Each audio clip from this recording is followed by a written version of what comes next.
Legado, un podcast con Roberto Ibáñez. Hola, ¿cómo están? Bienvenidos una vez más a este espacio Legado Podcast, donde siempre tenemos invitados de lujo y hoy no es la excepción. Estamos con nuestra psicóloga, mi amiga Lisa Portalanza, alguien quien ha ayudado muchísimo a deportistas. Conozco muchos casos en los cuales Lisa ha podido ayudar en este tema que hoy cada día coge más fuerza. Yo me acuerdo que en la época de mis padres, a la final, cuando hacían deporte, cuando uno venía con un problema psicológico, lo primero que te decían, ya, desau.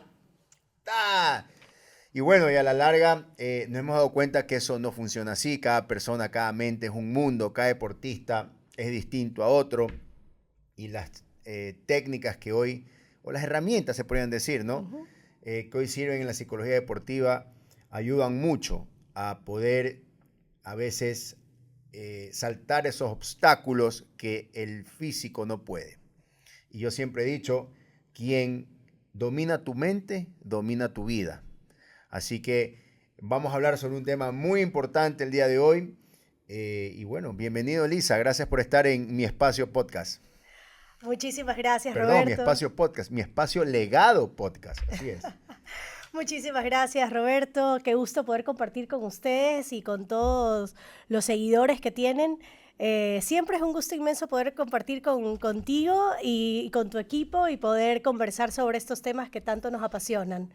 Y sí, el mundo de la psicología deportiva cada vez se ha hecho más visible. Si bien en otros países se viene trabajando hace muchísimo tiempo, yo veo que en Ecuador cada vez está más visible y más fuerte. Yo creo que eso es importantísimo también para el desarrollo de nuestros deportistas. Eso es muy cierto y yo como anécdota, cuando fui entrenador del equipo nacional, yo recuerdo que yo siempre he utilizado la psicología inversa con mis atletas, ¿no? Entonces, cuando ellos ganaban algo, les decía, bueno, eso es un primer paso, no se ha hecho nada todavía, vamos. Claro, con la mayoría a la final o el gran porcentaje servía, pero poco a poco me fui dando cuenta que con una atleta en específico, que todos la conocen, que es Vanessa Chalá, con Vanessa no me funcionaba eso y de hecho con Vanessa no funcionaba como lo que me funcionaba con Lenín. A Lenín, por su misma forma de ser, él mismo te pedía que le hagas ejercicios o un trato mucho más agresivo para entrar al combate. Vanessa, en cambio, ella no le gustaba que le griten ni le hablen alto, sino más dócil, y eso la enfocaba mejor, ¿no? Y por eso es que me fui dando poco a poco cuenta como entrenador de que hay un área que es importantísima, que no es algo improvisado, que se estudia, se aprende, que se necesita no solo estudiar y aprenderlo, sino la experiencia de tratar también con atletas. Se mide. Así es. Y eso creo que es parte del aporte que hace la psicología deportiva, no solo al deportista, sino también a los entrenadores. O al entorno. Pues, y sobre todo también a los entrenadores, porque eso que tú ves que le funciona a un atleta y no a otro, como entrenador te toma tiempo, te toma el probar y no funciona, pero aquí funciona, acá no. En cambio, en psicología deportiva nosotros tenemos test especializados que miden los diferentes factores. Entonces, una vez medidos, podemos decir, ok, mira, al entrenador, este deportista en estos factores competitivos tiene estos rangos, esto hay que fortalecerlo, esto mejor llévalo por acá. Entonces, o sea, no es algo subjetivo, ya hay data. No, claro, es totalmente con data. Incluso, bueno, tuvimos la experiencia también con parte del equipo de judo. Nosotros trabajamos con plataformas especializadas para entrenamiento cognitivo. Entonces, ya es una ciencia que está dentro de las ciencias del deporte y aporta como ciencia al deporte. Podemos hablar, por ejemplo, en este momento que voy a empezar de atrás para adelante en un listado que tenía hoy para hacer muchas preguntas que espero nos dé el tiempo para hacerlas. Por ejemplo, cuando hablamos del poder de la mentalidad, yo una vez por eso me referí, el otro día escuché a un pastor que decía, quien domina tu mente domina tu vida, pues, ¿no? La mente es poderosa. ¿Cuál es la diferencia en la mentalidad de un campeón, por ejemplo, a un deportista promedio? Mira, yo creo que una de las claves, y no me voy a ir más allá en esto, es la disciplina. El deportista que tiene disciplina, y cuando hablo de disciplina, me refiero a todo lo que quiere decir ser un deportista de alta competencia, ¿ya? Disciplina en lo que comes, disciplina en cómo duermes, disciplina en lo que piensas, disciplina en cómo entrenas, porque no es lo mismo ir y cumplir con el entrenamiento que entrenar, con tu mente 100% y tu cuerpo 100% metido en el entrenamiento. Yo creo que una de las primeras diferencias es esa disciplina, y esa disciplina tiene una raíz. La gasolina, la motivación que la genera, y es esas verdaderas ganas que el deportista tiene, o ese compromiso que tiene consigo mismo y con la meta que se ha planteado. Claro, y es cierto, ¿no? Porque a raíz de que como deportista en un momento pude canalizar muchos los problemas que uno puede tener y que no los muestra, ¿no? Y aparte de eso, la exigencia del alto rendimiento como tal. Así es. Definitivamente, yo no sé si la palabra es tener una mente fuerte, sino tener herramientas para fortalecer tu mente. Exacto. Yo tenía un concepto erróneo y decía, deja de tenerme una mente débil, tienes que ser fuerte, vamos. Pero poco a poco fui entendiendo de que no todos nacen con la misma fortaleza mental o la misma autoestima, o nadie sabe, ¿cómo es que dice el dicho? Nadie conoce el fondo de la olla sino la cuchara, pues, Así ¿no? es. Entonces a veces uno no sabe por lo que está pasando un deportista o un entrenador también, porque el entrenador también puede venir con problemas y transmite algo negativo al grupo. Y eso lleva a esta pregunta, ¿cómo hacerlo? ¿Cómo se puede tener una mente sana y un cuerpo sano? ¿Cómo puedo hacer o qué son las cosas, digamos que básicas, porque hay casos y casos, ¿no? Para decir, ok, cuando viene un problema, tengo que enfocarme de esta manera, hacia dónde oriento el problema. Y te pongo un ejemplo muy claro y que todos lo tienen y que no hay que investigar mucho. Por ejemplo, lo que pasa mucho hoy en día en nuestro plan de alto rendimiento, ¿no? Los primeros 3 meses a veces no llega el recurso. El recurso no llega no solo para prepararte, sino que no llega muchas veces para poder tener a tu casa tranquila. ¿Cómo canalizar ese problema para que el deportista, en vez de motivarse, no se desanime? Mira, yo creo que una de las cosas que es importantísimo que implementemos, y te digo que lo veo como una oportunidad de mejora a nivel de nuestro país, es la planificación, en todos los sentidos. Sí, el tema del recurso los 3 primeros meses del año es algo que lo que hemos vivido los que estamos vinculados al deporte por Así es. Muchísimos años, y sabemos que va a ser así. Pero te sorprenderías de la cantidad de deportistas que no tienen un calendario de su planificación anual de competencias. Entonces, el tiempo se nos va pasando y no nos damos cuenta hasta que estamos a 3 semanas de la competencia, 4 semanas de la competencia. Entonces, yo creo que primero el poner en blanco y negro, el calendarizar el año, el que el deportista sepa en qué semana está, es parte de ir construyendo esta mentalidad fuerte, porque no tienes imprevistos, no tienes cosas que no sabes cuándo son, cuándo vienen, sino que tú ya sabes a dónde estás caminando y dónde estás parado en ese camino.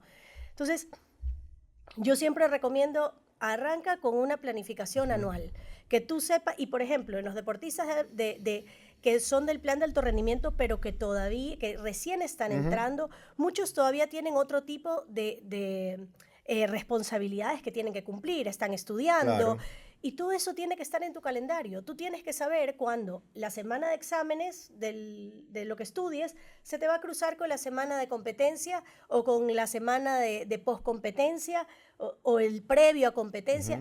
Si tú lo tienes claro, tú ya sabes dónde estás y te preparas para eso. Pero el tener a veces todo así como que no sé muy claro dónde estoy y irlo viviendo muy al día a día hace que nunca sepas cómo prepararte para el momento y que no estés en el momento o que estés en el momento como pulpo. Entonces, esa atención plena al momento, sabiendo dónde estás parado, yo creo que es uno de los primeros pasitos que hay que O sea, hay que tener una planificación en todo sentido. Dentro de lo posible, Dentro de porque lo posible. también sabemos que van a haber cosas que van a cambiar, hay cosas que no cambian. Tú sabes cuándo está el O torneo. sea, el tema de cuál es tu tener las torneo cosas fuerte. organizadas de alguna otra manera te prepara mentalmente para lo que se viene, pues no es algo que se escucha lógico en todo caso. Y que no creerías la cantidad de deportistas que no lo tienen. O sea, No, solo estoy clarísimo yo de eso. Sí, sí. verlo gráficamente, que ellos hagan el ejercicio de marcar los meses y hacer una sola tabla del año y decir, ok,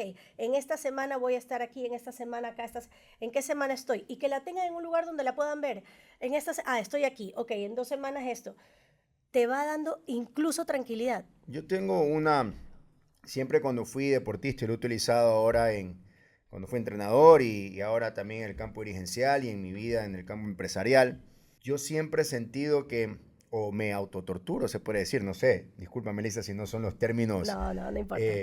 correctos, pero siempre me he autotorturado en decir que no me quiero quedar en zonas de confort, ¿no? Yo cuando fui deportista, siempre tenía esa imagen de un Roberto Ibáñez en el futuro, gordo, viejo, sentado en un sillón, amargado el resto de mi vida porque no llegaba a los Juegos Olímpicos. Y eso lo tuve en toda mi carrera deportiva porque no quería ese futuro para mí. Era una forma me torturaba, pero al mismo tiempo me motivaba, pues, ¿no? Exacto. Y esa idea, obviamente, cuando llegué a los Juegos Olímpicos, me saqué esa mochila de encima, ¿no? Y claro, vienen otras expectativas y otras metas. En el campo dirigencial, yo me acuerdo que cuando me postulé para la Federación Deportiva del Guayas, o cuando fui entrenador, siempre he tenido esto de hacer una lista donde le pongo los cuadritos para hacer los check marks, pues, ¿no? Y son las metas que quiero ir cumpliendo. Cuando llegamos específicamente a Café de Guayas, en los primeros 2-3 años de gestión había cumplido con este librito que había hecho de metas. Entonces, ¿qué hice? Hice 20 más. Eso. ¿No? Entonces, lo que acabas de decir es clave. yo creo que, y es importante y siempre trato de transmitir eso cuando puedo conversar con deportistas o con amigos o con dirigentes, no nos quedemos en zonas de confort. La zona de confort es un espacio donde nos puede llevar hacia la lona. Mira, yo creo que acabas de tocar 3 puntos que son súper importantes. El primero, que la meta vaya seguida de otra meta. O sea, tu meta era una, la cumpliste, ok, vamos a lo siguiente. Y no quedarte solo ya, ok, lo cumplí, listo. Eso, una. El otro punto que me parece que es súper, súper importante es lo de la zona de confort. Justo ahora en la mañana veía a Millán Ludeña en un conversatorio de BBVA, que él decía, no se trata de salir de la zona de confort, sino ampliarla. Y fue un concepto que, claro, generalmente decimos salir de la zona de confort. Y dije, interesante esto de ampliar tu zona de confort. Claro, entras en tantos retos o logras hacer tantas cosas, como tu caso, por ejemplo, estuviste en Juegos Olímpicos, has tenido diferentes retos ahora, ya no solo como deportista, luego como entrenador, ahora en la parte dirigencial. Si te das cuenta, tu zona de confort es mucho más grande que lo que era antes, Claro. pero puedes seguir creciendo y vas a seguirla ampliando. Entonces, el ver también esta visión de, La ves al revés. irla ampliando más bien. O sea, no ves la zona de confort como algo malo, sino como una meta de seguir ¿Qué más grande puede ser? Exacto. ¿Qué más grande puede ser? ¿No? Me parece interesantísimo esta ampliación del concepto, ¿no? Y el tercer punto, que también me pareció súper importante, fuera del tema de metas y de la zona de confort, es esa imagen que te proyectas, en tu caso fue sobre tu futuro. Muchas veces, en algunas personas, y aquí es importante que nos conozcamos, en cada persona es distinto, y esta es la importancia también cuando trabajamos con deportistas, identificar cuál es su forma de pensamiento. Hay deportistas, y habemos personas, porque no funciona únicamente con los deportistas, donde esta imagen del viejo gordo en el sillón, inconscientemente nos empezamos a ir hacia ese lado. Claro. Y no Tiene lo dos vías, queremos, ¿no? claro, O te vas hacia eso o te alejas de eso. Como es lo que tengo en mi mente todo el tiempo, inconscientemente es como un GPS. Puse mi GPS que vaya allá. Y el cerebro funciona como un GPS. Tú le dices dónde y allá va. Entonces, si se lo pusiste, empieza a ir para ese lado. Otro tipo de personas Más bien el tener esta imagen es como, no, yo me alejo de allá y quiero ir más bien para acá. Pero hay que identificar cuál te funciona ¿Qué a ti. tipo de personalidad funciona? Claro. ¿Cuál te funciona a ti? O sea, puede ser que para ti el ver esa imagen era, no, me quiero ir para este lado. Claro. Hay otros a los que los lleva eso. Entonces, en ese caso, lo trabajamos en las sesiones de psicología, es, a ver, ¿te alejas o te acercas de eso? Entonces, si te estás acercando, pongamos el GPS a donde sí quieres ir. Exacto. No, Y es muy, vamos muy, para allá. es muy válido porque yo cuando he conversado estos temas, y es verdad, ¿no? Yo siempre he dicho, cuando hablaba con deportistas, yo me decían, mire, profe, tengo este problema. Claro, te cuentan el problema, tú no eres un experto en psicología y yo al menos creo que es muy delicado el tema de la consejería, porque hay que Sí, saber aconsejar, sí, no todos los consejos son buenos, aun cuando así la es. voluntad es que sean Sí, buenos, exactamente. Siempre ¿ya? van a, generalmente queremos pensar que están dados Así es. desde el corazón, digamos. Y a veces los entrenadores nos toca ser estos psicólogos, ¿no? Del día a día. Papás, psicólogos, Exacto. fisios, de Entonces, todo, ¿verdad? yo recuerdo cuando me decían, mira, tengo este problema. Y luego, mira, el problema está. Ahora, este problema se tiene que resolver o no. Si no está en tus manos resolverlo, eh, y te puede igual molestar la idea o torturar la idea que no lo puedes resolver, hay dos vías. O ese problema te hunde o ese problema te fortalece. Ujú. ¿Cuál vas a escoger? Eso ya depende de ti. Es digamos que el consejo que he podido dar para no a la final meterme en un campo donde yo no conozco a esa persona, no le he hecho un análisis, no tengo data de cómo ella percibe el mensaje, pero trato de ser muy genérico en decirle, a ver, tienes dos vías, pero la vía la vas a escoger tú, no yo. El problema está, no se puede hacer nada al respecto, pero decide hacia dónde vas a canalizar tus energías respecto a eso que te está molestando. Y lo decía y lo digo es porque cuando a mí en lo personal, yo siempre he creído que he sido una persona muy fuerte de mente, creo, no sé, a la final me ponen unas pruebas y me pongo a llorar como un bebé, no sé, pues no, suele pasar. Los resultados, en Exacto. deportes No, los así resultados es. nos Y de dicen hecho, también. cuando yo terminé los Juegos Olímpicos, viví una de las peores crisis de mi vida porque dije, cuando sacaron los Juegos Olímpicos y perdí y ya se acabó, dije, ¿y ahora qué voy a hacer? Otra vez voy a vivir todo lo que he vivido para volver a ir a unos Juegos. Ujú. Claro, yo no tenía a la final ese psicólogo con el que poder conversado.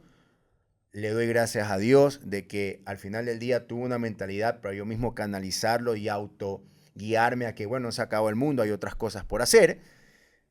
Pero sí es importante esto porque ahí viene mi siguiente pregunta, es ¿cuáles son las herramientas? Porque pasa mucho y me he dado mucho cuenta que cuando un deportista no logra su objetivo, viene como que el momento del duelo, ¿no? No logré el objetivo, estoy en el duelo, pero se te quedan en el duelo. O ese duelo se transforma en algo que no va a dejar permitir que tú saltes esa pared de bloques en tu mente que no te hace llegar más allá. Ujú. No te hace que puedas, por ejemplo, yo tenía atletas que eran muy buenos, muy técnicos, le ganaban a todo el mundo, pero tenían un bloque, una pared de bloque cuando le tocaba a un brasilero, por ejemplo. Te pasa. Y yo decía, ese brasilero no es mejor. Hay El, unos pe- el buenos, personaje sin que duda, creas, ¿no? hay uno muy bueno. Te puedo decir, este sí tiene un buen nivel, pero ese no lo tiene. Exacto. ¿Ya? Pero tenían esa pared de cemento con ese nombre. Ni siquiera el atleta, era la El- percepción de dónde venía. exacto. ¿Ya? Entonces, ¿cómo aceptar eso? ¿Cómo canalizar eso? ¿Cuáles son normalmente las herramientas que tú usas cuando te tocan estos atletas que te dicen, es que cuando yo pierdo ya me desanimo y todo se me va al piso y es que ese atleta me tiene mal y mentalmente me tiene acabado porque me guiña el ojo, me veo, me habla antes porque tú sabes que en la competencia todo vale. Claro, claro ¿Ya? que sí. Y así ¿Cómo? es. Y es parte de la Exacto. competencia. Y es con lo que tienes que lidiar en la competencia. Es lo que es lo que hay. ¿Cuáles son las herramientas normalmente que se utilizan para empezar a decir, sabes que vamos a empezar así, vamos a tratar de canalizarlo por esta vía? Mira, yo lo dividiría en dos partes. El ejemplo que pusiste. Primero, yo con los deportistas siempre hago un post competencia. Ujú. Siempre. O sea, después de la competencia tienes que analizar tu competencia. Al principio les cuesta. No quieren ver los videos, no, que a mí no me gusta, que ni sé qué. Y yo les digo, mira, entiendo que emocionalmente para ti es duro, ¿ya? Pero vamos a verlo objetivamente. Esto no, aquí limpiamos la parte emocional, hay técnicas para hacerlo, utilizamos las técnicas y ahora sí vamos al objetivo. Veamos tu pelea, en caso, o sea, si son deportes de combate o tu competencia según el deporte, y me vas a responder estas preguntas. Y le doy un formulario de preguntas que tiene que responder. Entonces ya no entra en la parte emocional. Lo mantenemos en la parte cognitiva y en la parte técnica. Wow. Esto. Ok. Una vez que hemos visto eso, entramos también en la parte psicológica y en la parte donde ya lo preparamos a la siguiente competencia. ¿Qué hiciste bien? O sea, y generalmente se les va poniendo parámetros. ¿Qué aprendiste? ¿Qué hiciste bien? ¿Qué repetirías en una próxima competencia? ¿Qué no? Yo tengo un listado de preguntas que van directo al postcompetencia. ¿Ok? Y luego de eso, en ese mismo listado ya también se va perfilando a qué vas a repetir, qué no, y cómo vas a mejorar esto. Entonces ya lo empiezas a meter directamente. Vamos al siguiente entrenamiento. Claro. Aquí no hay tiempo de lamentarse mucho. O sea, el deportista necesita el momento de sentir, de emocionalmente botar todo eso que fue la carga de los meses de entrenamiento, llorarlo, patalearlo, lo que quieras. Pero una de las cosas que recomiendo, y es parte del post-competencia, así como estos listados que les cuento, es 1 hora. Llora todo lo que quieras, patalea, pero ¿hasta qué hora vas a llorar? Dame 1 hora. Un día y 1 hora. Y hasta ese momento llora lo que quieras. Pero a partir de ese momento... Viene una autoevaluación. Nos vemos a hacer el análisis. Entonces necesitas ¿cuánto? 1 hora, 5 minutos. Necesitas hasta mañana a las 12 del día. Y, ok, ya, Lisa, hasta tal hora. Ok, perfecto. Hasta esa hora quedamos. Y el otro punto, perdón, que va con el ejemplo que estabas poniendo, es cuando tenemos estos personajes que el deportista se pone, que porque es brasilero, que porque es argentino, depende del deporte.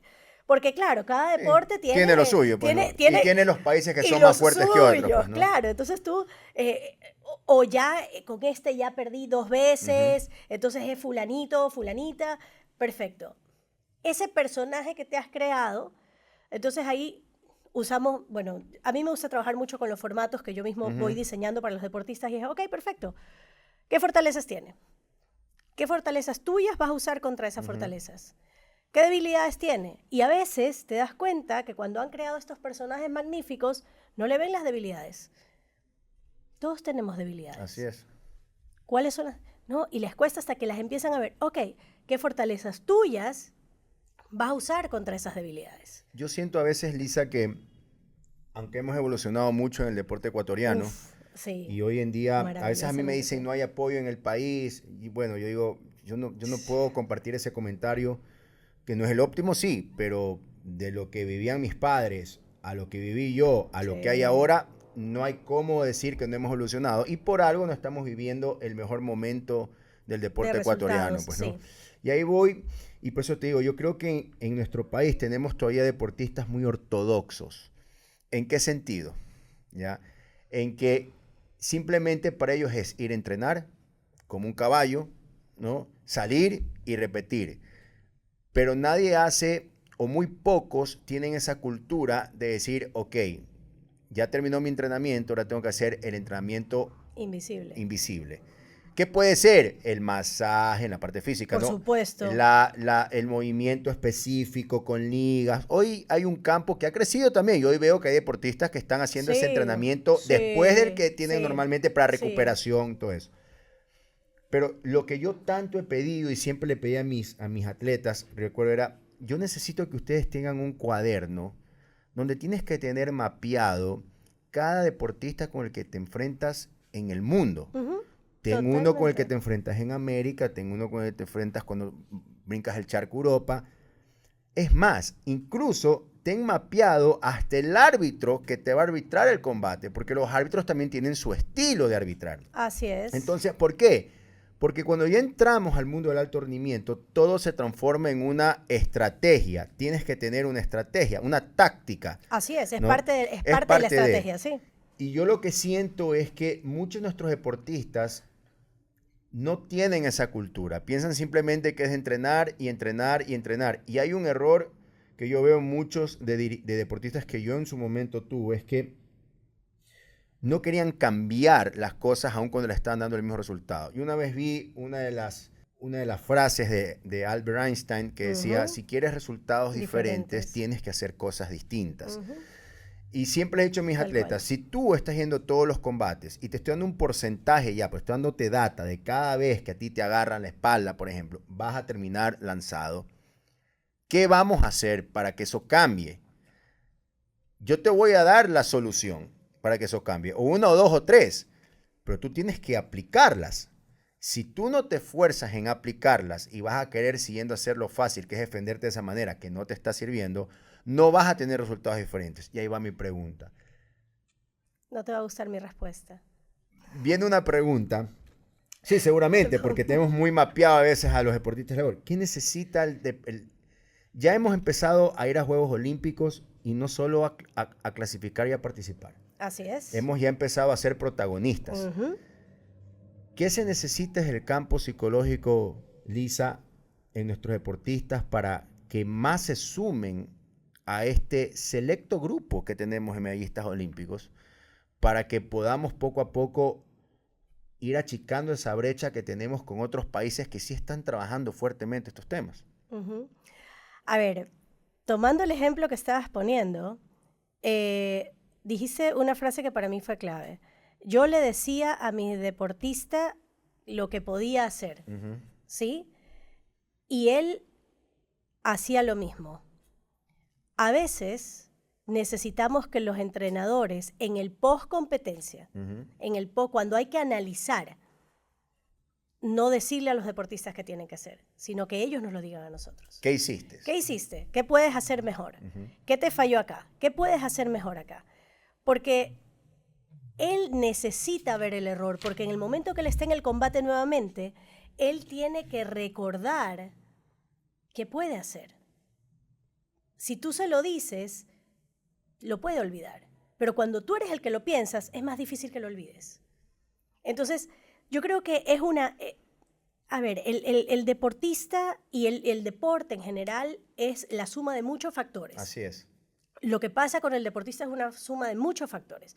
Entonces, por un lado, que los deportistas son muy ortodoxos y quieren hacerlo siempre de la misma manera, no sé qué, es lo que necesitan para el entrenamiento. El tener esa disciplina de repetición ayuda en una parte del entrenamiento, en una parte de su preparación.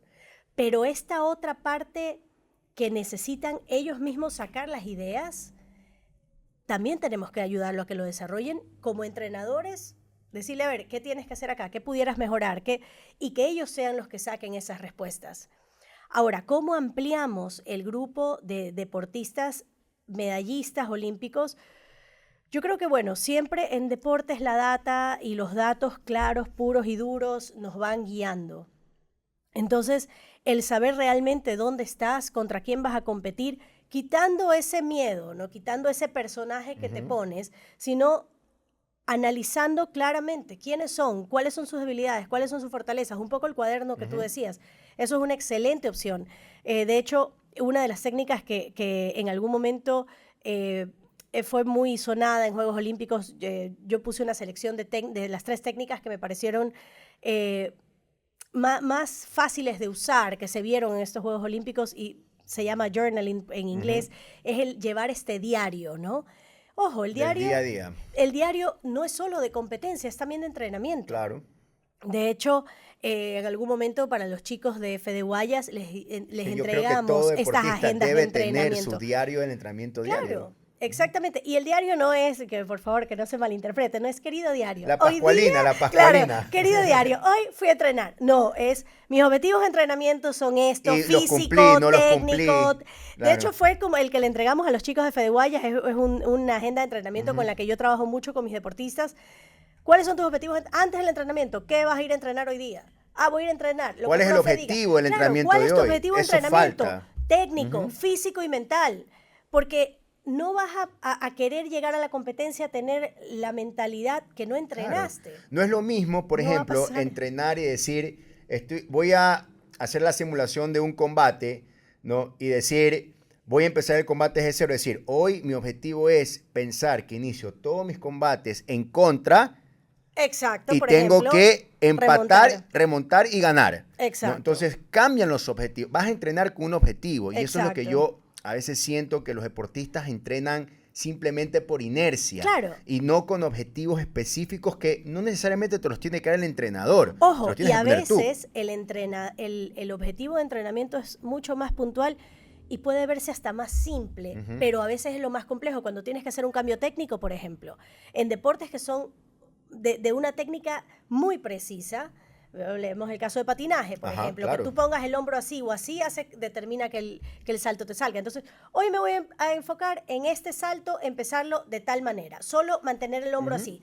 En el caso de tenis, hoy me voy a enfocar en terminar el golpe acá. Nada más, Un solo tipo de terminar. biomecánica, pues. Claro, y enfocas tu atención en eso. Exacto. Una de las cosas que yo siempre le explico a los deportistas es cómo funciona nuestro cerebro. Hagamos de cuenta que nuestro cerebro tiene una cantidad de energía para operar. Es como que yo tengo aquí una botella de agua, ¿ya?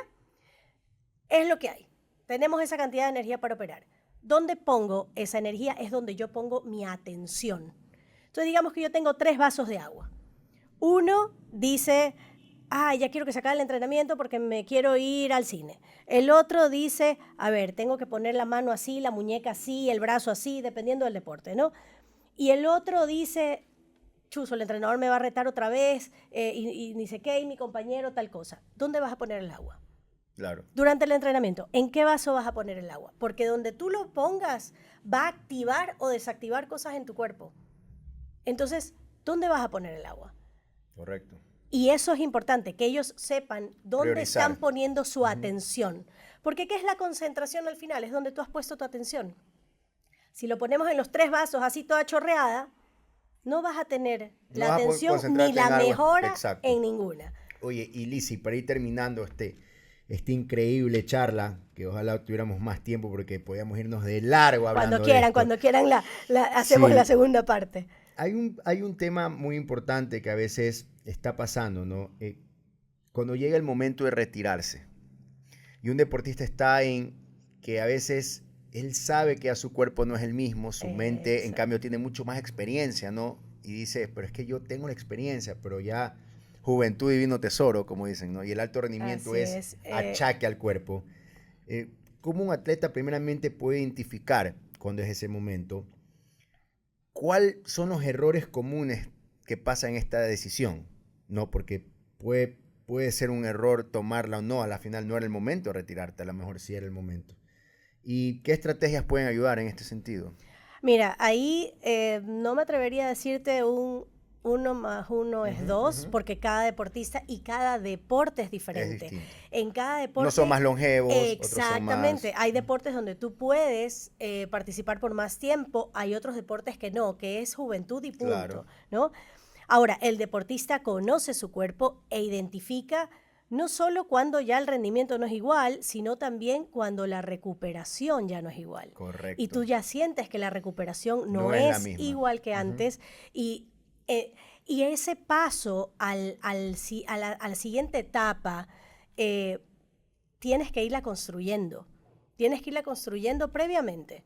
No cuando ya sientas que no puedes, sino que no podemos descuidar en el proceso de formación del deportista que tenga su momento de estudio, que habrá momentos que le ponga pausa al estudio, porque sabes que Juegos Olímpicos, estos para mí son importantes, no voy a estudiar este semestre, estos 2 semestres, ok, pero que se mantenga porque tiene que tener ese... El cerebro tiene que ejercitarse también. Así es, también. Es más, es prioridad que el cerebro siempre se esté ejercitando. Así es, exacto.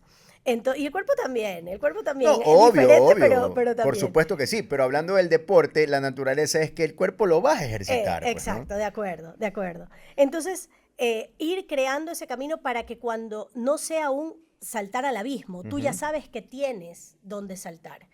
Porque es diferente que tú como deportista quieras o ya sientas que es el momento de pensar en pasar de etapa a tu etapa de retiro como deportista. Es que es duro decir la palabra retiro en un deportista, sin saber dónde vas a ir. Exacto. Que sabiendo, ok, lo próximo es yo me voy a dedicar a esto. Entonces, es algo que lo tienes que ir construyendo. Por lo tanto, el paso va a ser menos difícil de tomar y va a ser más fácil de decir, ok, sabes que es momento en el que yo ya puedo dedicarme más a esto de acá. Otra cosa que es importante es, en este análisis post-competencia que estamos hablando también, no tomarlo solo cuando, perdí la competencia que ya siempre quise, entonces ya ahorita me retiro sí o sí. No, yo creo que hay momentos en los que, independientemente del resultado, como deportista tú tienes que ver cómo estás para seguir en el rendimiento. Y eso es importante. Tenemos un caso clarísimo ahora último, el de Nadal. O sea, todos decían, no, que no. Y él decía, no, es que yo quiero seguir. Y sigue, yo quiero seguir. Y bueno, siguió hasta donde él dijo, bueno, ya no. Ahora sí, tras 20.000 operaciones, ya no. Pero es hasta donde él quiso. Y tenía la academia, pero tiene todo, ese, pero ese otro... esas ganas, ¿no? Claro, esas ganas de seguir. Entonces, ese paso siguiente hay que irlo construyendo para cuando lo tengas que hacer sea menos arriesgado, menos verte que estás saltando al abismo, y tienes que hacerlo acompañado de tu equipo multidisciplinario, porque recordemos que los deportistas no pueden parar de la noche a la mañana. Es una decisión en conjunto, creo yo a veces, ¿no? Y no puedes, o sea, no es que un día ya dejé de entrenar y no vuelvo a hacer nada de ejercicio. El cuerpo del deportista necesita continuar, claro. Desacelerar. De hecho, no es sano que lo dejes. Exacto, a eso me refiero. O sea, no puedes cortar ya nunca más. No, debe desacelerar de poco en poco para que entonces pueda seguir una vida tranquila, saludable, y que no pase las facturas de todo. Y entender que retirarte a veces de la competencia de alto nivel no tiene que ver con alejarte del deporte, ¿no? Eso es lo que a veces se piensa, que cuando yo me retiro ya me alejo totalmente del deporte. Hay otras áreas en el deporte donde puedes seguir sirviendo, ¿no? Y eso es importante entenderlo. Cuando hablo con los deportistas que están por retiro, digo, mira, no te tienes que alejar del deporte, ¿no? Simplemente cambias las ruedas. Exactamente, ¿no? Exactamente. Ahora, algo que es importante también es saber que, y ser claros, el día que te retiras es un día, o sea, no el día que te retiras, el primer día que te levantas y que ya no tienes que ir a entrenar es complicado con J, por no decir otra palabra. Claro. El día que ya es como que ya, ok, ya está bien, ya decidí retirarme, ok, al día siguiente, 7 de la mañana, lo que haría tu cuerpo normalmente, que es levantar el bolso, me voy. No, ya no lo tengo que hacer. Ese es el momento en el que te pega. Y por eso es que muchos de mis amigos que se han retirado se engordan rápido, ¿no? ¿Por qué? Porque obviamente, ya no tengo que hacer nada, tu metabolismo está como lo de un deportista, y sigues comiendo como deportista, pero ya no quemas como deportista. Exactamente. Oye, Elisa, y para la última, no sé si lo puedas contestar, pero muy a la final, general, no sé, de los deportistas que te has topado aquí en el país, ¿quién consideras tú que, puedes decir, era un roble mentalmente ese deportista? Que tenía una automotivación impresionante, con los que te ha tocado atender. Sería muy injusto decirte uno solo. Han sido algunos. Han sido algunos. Yo creo que... Pero alguien que tú digas, de verdad, wow, qué bestia. O sea, tiene una forma de automotivarse impresionante. Mira, yo creo que así como tú lo mencionabas al principio, muchos deportistas se han tenido que ir haciendo poco a poco, andar, ¿no? No siempre tuvieron el acompañamiento de alguien en el área mental, entonces tuvieron que irse haciendo al andar. Es que no me atrevo. No he conocido a algunos y sería bien, malo no nombrarlos, pero te puedo decir que sí veo que cada vez más hay deportistas que quieren fortalecer su mente, que saben que es importante trabajar la parte psicológica, no solo mental, sino emocional también. Recordemos que eso es importante. Las emociones es lo que mueve la química interna. Así es. Lo que te prende y te apaga los switches en el cuerpo son las emociones. Entonces, el trabajar la parte emocional y la parte mental, o la parte cognitiva y la parte emocional a la par, que es lo que es trabajar la parte psicológica, es súper importante. Desgraciadamente, ahí vemos deportistas que trabajan una parte y no la otra, entonces... No crean ese equilibrio, pues, ¿no? Claro, están ahí como que todavía tienen oportunidades de mejora. Bueno, qué bacán que ha sido esta charla con Lisa. La verdad, siempre que converso con ella aprendo algo nuevo, algo que para muchos a la final, eso no tiene nada que ver, pero poco a poco se va demostrando, y no es subjetivo, sino con data, por testimonios de los grandes deportistas que tiene el mundo, que la parte psicológica hay que atenderla. Simone Biles hace muy poco, después de los Juegos Olímpicos de Tokio, dijo algo muy importante: tenemos que preocuparnos más por nuestra salud mental. porque si no, no van a ver los resultados que ustedes quieren ver o las actuaciones que ustedes quieren ver. Entonces, sí es un tema muy importante. Creo yo que todos somos seres humanos que sentimos que podemos en un momento estar en depresiones, que podemos estar muy felices, que podemos a la final, incluso esa felicidad, no canalizarla hacia algo positivo, como la depresión, no canalizarla hacia algo positivo tampoco, y que a veces hay que estar ahí porque también es una enfermedad silenciosa, ¿no? Y que ha llevado a cosas muy negativas, y es un tema que todos tenemos que estar al tanto. Hoy hay un sinnúmero de vías como conocer en internet sobre los temas respecto a la psicología deportiva, de cómo motivarse, automotivarse, levantarse, dependiendo incluso de tu personalidad. Así que pilas, chicos, es algo que este podcast creo que es uno de los más valiosos que hemos hecho porque va destinado a ustedes, para que ustedes siempre sepan de que no son débiles porque tienes un problema o porque no puedes salir de uno. A veces la mejor solución para salir de un problema es conversándolo. Claro, con alguien que conozca el tema y pueda canalizarte hacia cómo lidiar con el problema. Nadie va a resolver el problema por ti. El problema lo vas a resolver tú. Pero lo que sí se puede hacer siempre es tener herramientas que desconocemos para poder canalizar nuestras emociones y nuestra mente hacia cosas siempre positivas y que en el caso del deporte ayuden a poder lograr mejores logros. Lisa, te agradezco por estar aquí. La verdad que ha sido súper chévere tenerte. Vamos a estar, creo yo, teniendo más espacios contigo para hablar de cosas importantes también que se vienen con las competencias que se vienen. Ser un poco al final más específico cuando hablemos. A ver, hoy vamos a hablar de la psicología en la natación, por ejemplo, o en el deporte de combate, Increíble. porque cada cosa tiene lo suyo. Cada cosa bueno, tiene así lo que suyo. Gracias, chicos, por este espacio. Lisa, tus palabras de despedida. Muchísimas gracias a ustedes. Siempre es un gusto poder compartir con ustedes, la verdad. Tomando un poquito de lo que tú decías, el ejemplo de Simone Biles, ella dijo dentro de las mismas declaraciones, algo que a mí me llamó mucho la atención. Cuando ella fue criticada por no haber hecho ese último salto y por haber pedido salir de la competencia por equipos, la criticaron muchísimo. Y ella dijo, lo que pasa es que cuando uno tiene algún problema o está afectado en su salud mental, no se ve. Así es. Entonces, ustedes me critican porque no me ven lesionada. Si yo tuviera algo en el brazo y me pongo una venda, ustedes ven que tengo algo en el brazo. Pero cuando hablamos de salud mental, no se puede ver, los otros no lo ven, entonces a veces lo minimizan.